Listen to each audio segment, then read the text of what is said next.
Welcome to Dollar Builders. I'm Liz and I'm so glad you're here. Today we're going to be talking about a topic that people seem to be very averted to, and I'm excited to bring you some fresh ideas and some creative ways to get around some mind blocks you might not even know you have. But first, I'd like to welcome our new subscribers. Hi, thanks for joining. I appreciate you being here. And I would like to tell everybody thank you so much for watching. Um, I can't believe how much um, support I've had already, and I so appreciate it. Thank you very much. Um, I do have a Facebook group, and I have a link below for that if you'd like to join that. And I also have an email address if you'd like to reach me directly. It's dollarbuilder22, all one word, dollarbuilder22 at gmail.com. I look forward to hearing from you and seeing you over on the Facebook group. It is a private group, so your comments won't be seen by the general public, only by the people in the group, but other people can find the group, so it'll be a lot of fun over there. So, thanks so much again for being here. Thank you for all the support, and I'm really enjoying this with all of you and looking forward to moving into the future with all of you. So, let's get into it, shall we? Today, I thought it would be a nice follow up from last week if we started talking about a budget. And I know nobody likes that word, very few people like that word. But last week, excuse me, I suggested finding all of your bills, writing down every single one of them individually, and um, the minimum payments that are expected on them, any interest rates that are attached to them, and really getting a really good picture of where your money is going every month. Now, today I'd like to talk about organizing a way to get that repaid so that you are fully in control of what's going on with your paycheck. Because it's no fun, and I've been there, it's no fun getting paid and it's all gone before you get to do anything with it. And that's frustrating and it's hard, and I don't want that for any of you. So let's see what we can figure out. So some of you may have a hard aversion to the word budget because it sounds very complicated. It's been made to sound very complicated over the years, and some people just really are just like, nope, not gonna do it, not gonna make a budget. Um, Little side note, quick. My dogs are wound up today for I don't know what reason. It's snowing outside, so maybe that's why. I don't know. But if you hear stuff in the background, it's probably the dogs doing something crazy because they're antsy today. So I've got one of them right here by me, and she keeps coming up by me and needing my attention. So you may see me moving a little more. I'm sorry. Um, but I came up with some synonyms for a budget, and maybe one of these will appeal to you or help you find a title to your budget that appeals to you to get you more excited and more mentally, I want to say happy about. oh, um, Organizing your bills and allocating money to them in a way that makes you feel like you're benefiting also. So if you like some of the more formal terms, I came up with a billing schedule or a spending forecast.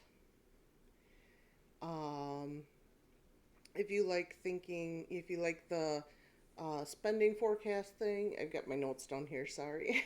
But you're like, yeah, maybe payroll planning. And I came up with a couple of fun ones. The out of paycheck obligations. And my personal favorite was how the dough rolls. um, when I put that one together, it made me laugh, and I was like, oh my gosh, I got to tell you guys about that one because that one's just funny. So come up with a creative title, something that is all yours, that you own it, and it's the same thing, but it makes you want to work with it. It makes you want to look at it and go, okay, here's how this is going to go. And you are in complete control. It is entirely yours. The title is yours. The organization is yours. The choices are all yours. So, with that being said, you're probably going, okay, I have the title, it's in my head, but I still don't want to do that whole budget thing. I don't want that's hard.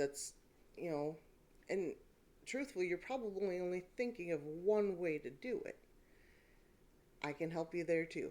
I came up with 5 different styles to work through your new budgeting list.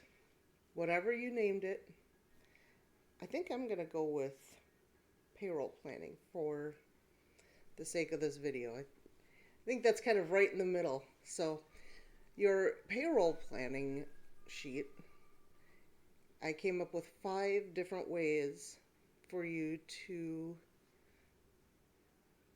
figure out how it works best for you to repay your loans, your debts, and to continue to pay your monthly bills. The first one is the spend first budget, or the spend first payroll plan. In this method, you plan out your spending every month and then you save the rest. So you're going to look at what you make every month. You're going to subtract your bills from that amount, your minimum payments, remember, just your minimum payments, and then the rest gets put into savings. Now you can do this weekly. Just remember, if you do this weekly, you're going to want to look, say you get paid on a Friday, you're going to want to look at the bills coming up the following week and make sure that those are paid for, okay? Or bi-weekly, the same thing applies. You get paid on Friday, make sure that the 2 weeks after that are covered. Or you can do it monthly. Whatever system works best for you is the way you should follow it. I know there's people on a fixed income that only get paid monthly.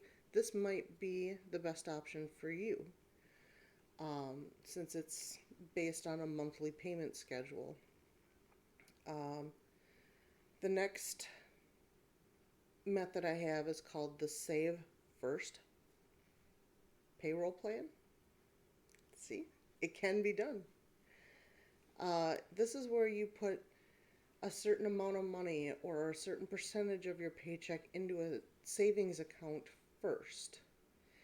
And then you figure out your bills using the rest from there. So let's say you get paid every week. And I think I'm just going to use every week. Well, maybe every other week. I'll use every other week because that seems to be the most common schedule. So you get paid every other week and you decide to put $25 every check into your savings account, that means every month you're going to save $50. But that's also $50 a month or $25 a check that isn't going towards your bills. So if that's a realistic um, method for you, then obviously go ahead and use it. That's going to benefit you in two different ways, because you're gonna have enough to pay your bills, and you're gonna have enough to save a little bit, and that little bit is going to grow as you get more bills paid off. So that's um, one, kind of the opposite of the spend first budget is the save first budget. So if one of those seems like they'll work well for you, jump in, start planning it out, and see if this works for you. Um, the next style that I have for you is the 50-30-20 method of payroll planning. This is where when you get paid, you'd allocate 50% of your check for your needs. So your bills, your gas, your groceries, things you need. 30% of your check would go towards wants. So snacks, clothes, we all know what wants are. I don't think I have to list a whole bunch of these off.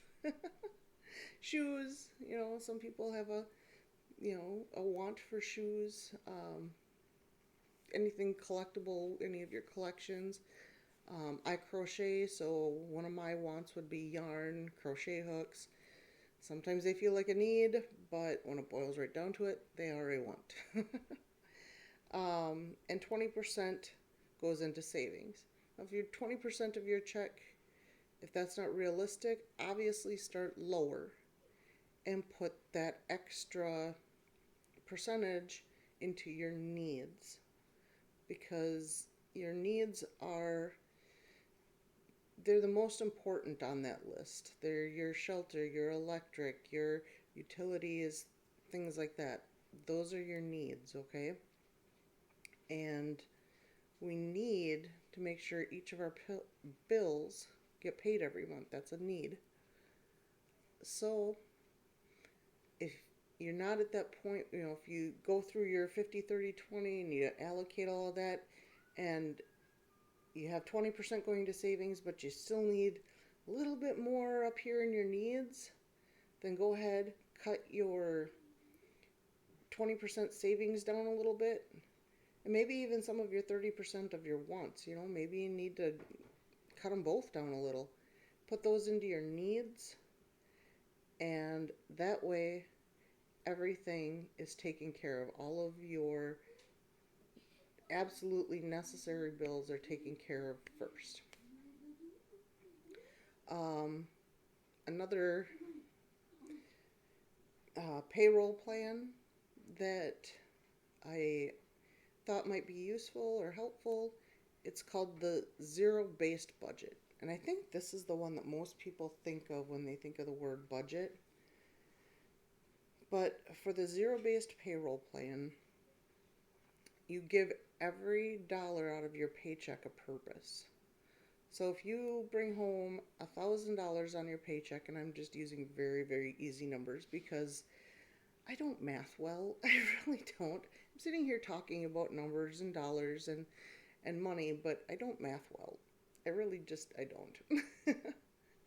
So if you bring home $1,000 on your paycheck and you look forward to the next 2 weeks and you realize that for all of your bills and your gas and your groceries and everything else, you need $700. That leaves $300 in your account.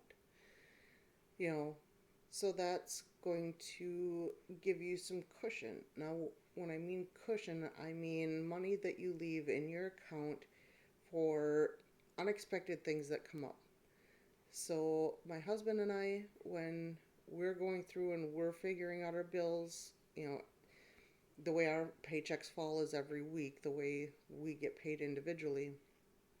When we're looking forward to the week ahead, we always leave $100 in our checking account for things that unexpectedly come up. Like one of your kids gets into your laundry detergent and spills it all over the floor. Now you need a $15 container of laundry detergent. And if you don't leave something in your account to cover for that, then you're stuck going, how am I going to find $15? And nobody wants to go, how am I going to find $15? It's $15. So leave an amount that you're comfortable with in your checking account, and that counts towards that zero balance, okay? Because those dollars have a function. That money has a function. It's your immediate safety net. So say you forgot to figure out your Netflix bill into this month's or this paycheck's plan. You have that money in your checking account to cover that. That $12 or $15, I don't even know what Netflix is right now. But you have that in your account, and you're not going to bounce your checking account. You're not going to run it empty. You're going to leave something there in case you overlook something, in case something like the laundry detergent thing happens. You're going to leave it in there for a little bit of breathing room. That's your safety net. That's, you're not working without a net. You've got a net to catch you if something happens and you fall. You may want to pull out cash for your groceries, for your gas, for your entertainment, and have that available on hand so that you don't overspend out of your checking account. Which leads me into my fifth type of payroll plan called the envelope method. I think if you'll excuse me for just a second, I'll be right back.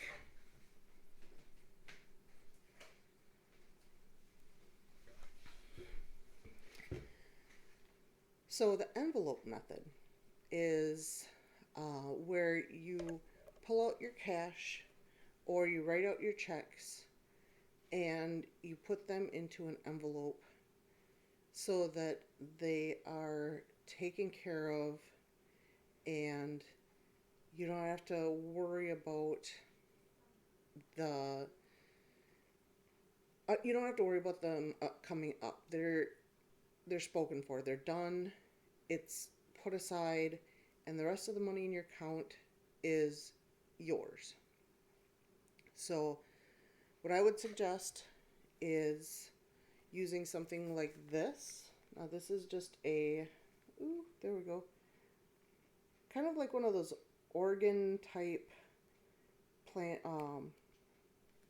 filing keepers. I bought this off of Amazon for $6. So inexpensive.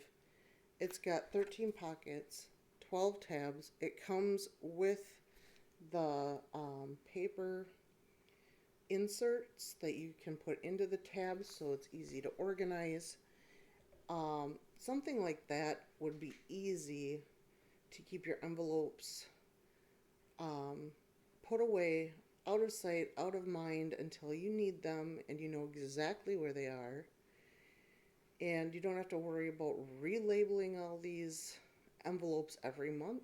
You can just go in, pull out what you need, use it, and you're done.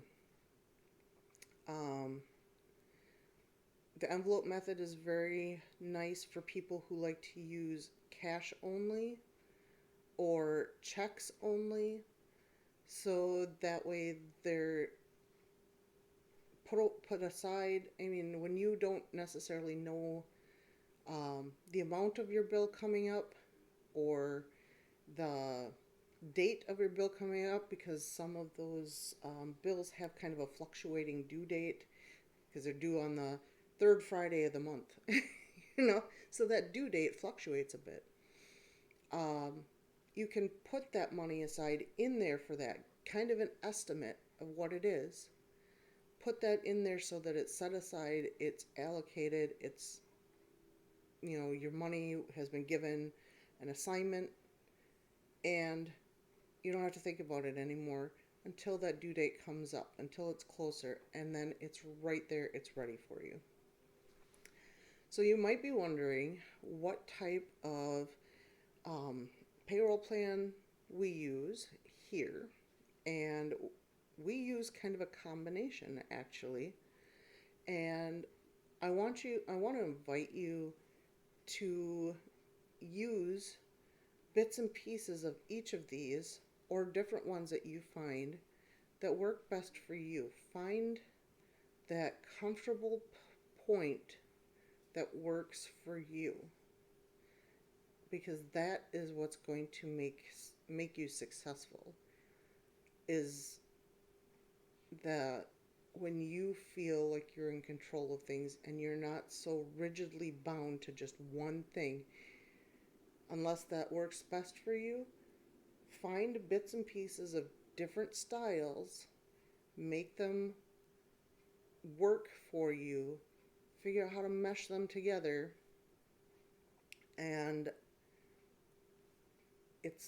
it will come together in a way that makes sense to you. And that's the most important thing, is that your paycheck planning makes sense to you. Okay?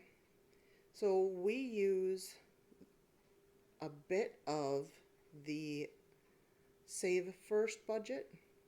We use a bit of the zero-based budget, and we use a bit of the envelope system. So in the Save First, remember we said you pay yourself, you put something into savings, that comes before bills. And we do that, we give ourselves a certain amount every other week that is just ours, no questions asked. We spend it how we want to, and that way we feel like we're getting something out of our paychecks, personally.